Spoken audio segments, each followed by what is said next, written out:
Selon moi, le partenaire idéal n'est pas déterminé par nos besoins, mais plutôt par un choix conscient.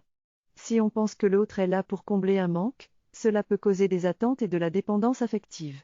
L'amour et le choix du partenaire doivent être conscients, et nous devons être conscients de nos propres besoins, mais ne pas s'attendre à ce que l'autre comble nos manques. Il faut trouver une harmonie en nous-mêmes et avec l'autre pour que la relation puisse grandir.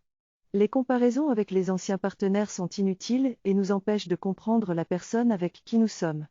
L'amour est un choix conscient, et ne peut pas être rendu responsable de notre bonheur ou de notre malheur.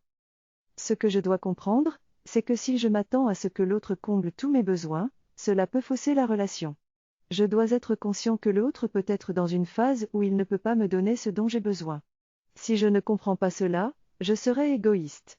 Je dois également prendre conscience que mes besoins peuvent être comblés d'une autre manière. Ainsi, je pourrai avoir plus de compassion pour l'autre et nous pourrons discuter et avancer ensemble. Je dois comprendre que l'autre ne sera jamais parfait, mais je peux choisir un partenaire conscient, et me tenir à ce choix. Il n'y a pas d'âme sœur, c'est juste une concept. Tout le monde peut être mon âme sœur car ce qui diffère ce sont les énergies et vibrations. Il est donc important d'être la personne que l'on veut attirer. Les relations sont basées sur les vibrations et l'énergie. Il est donc important de comprendre son propre fonctionnement pour pouvoir accueillir les émotions de l'autre. Il est primordial de réussir à être bien seul pour ensuite choisir librement et sans dépendance avec qui être.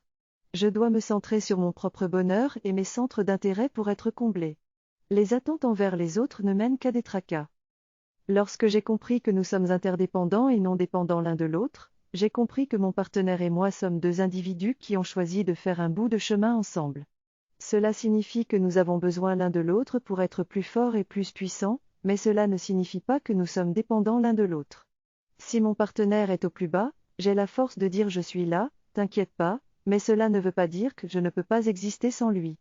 Nous prenons soin l'un de l'autre, mais nous sommes encore des individus autonomes. C'est ainsi que nous créons une relation solide et épanouissante.